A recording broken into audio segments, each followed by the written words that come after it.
Aujourd'hui, on est confronté au changement climatique dont on est une bonne partie responsable.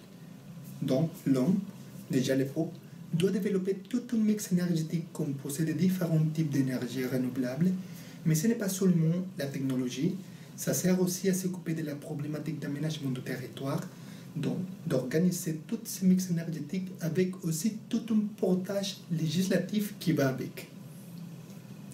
Voilà, donc on sait bien que ce sont des sujets pluridisciplinaires et ici, on est effectivement dans une ambiance qui aborde tous les aspects de ces problématiques. De l'énergie, on en a besoin tous les jours et partout. À la maison, pour se chauffer ou pour s'éclairer. En ville, pour se déplacer. Ou encore dans nos usines pour faire fonctionner les machines. Depuis la révolution industrielle, le nombre d'habitants sur Terre a été multiplié par 7. Parallèlement, la consommation moyenne d'énergie par habitant a elle aussi été multipliée par 7. Résultat, la consommation mondiale d'énergie a été multipliée par près de 50.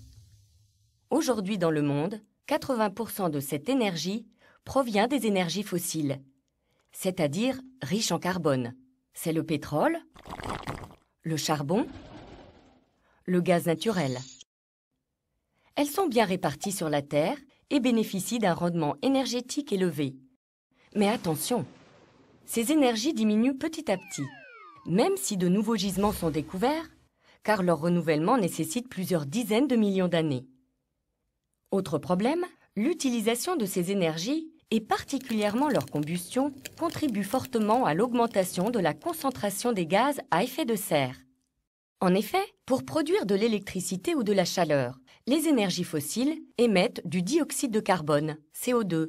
Cela accélère les changements climatiques, avec comme conséquence une augmentation du niveau des mers ou l'accentuation des phénomènes extrêmes comme les ouragans. Le Mexique a peu d'infrastructures pour raffiner le pétrole sur son territoire.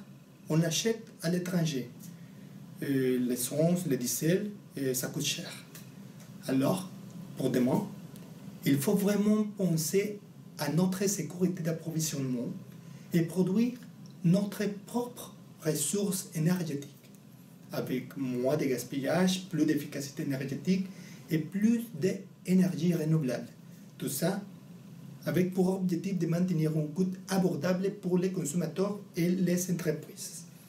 Pour accélérer le processus de transition énergétique, le Mexique a établi un programme d'action à travers la loi de transition énergétique et les engagements en matière d'atténuation et d'adaptation au changement climatique. Il faudra avoir une réduction de 22% sur notre gaz d'effet de serre et avoir une diminution de 51% sur les émissions de charbon.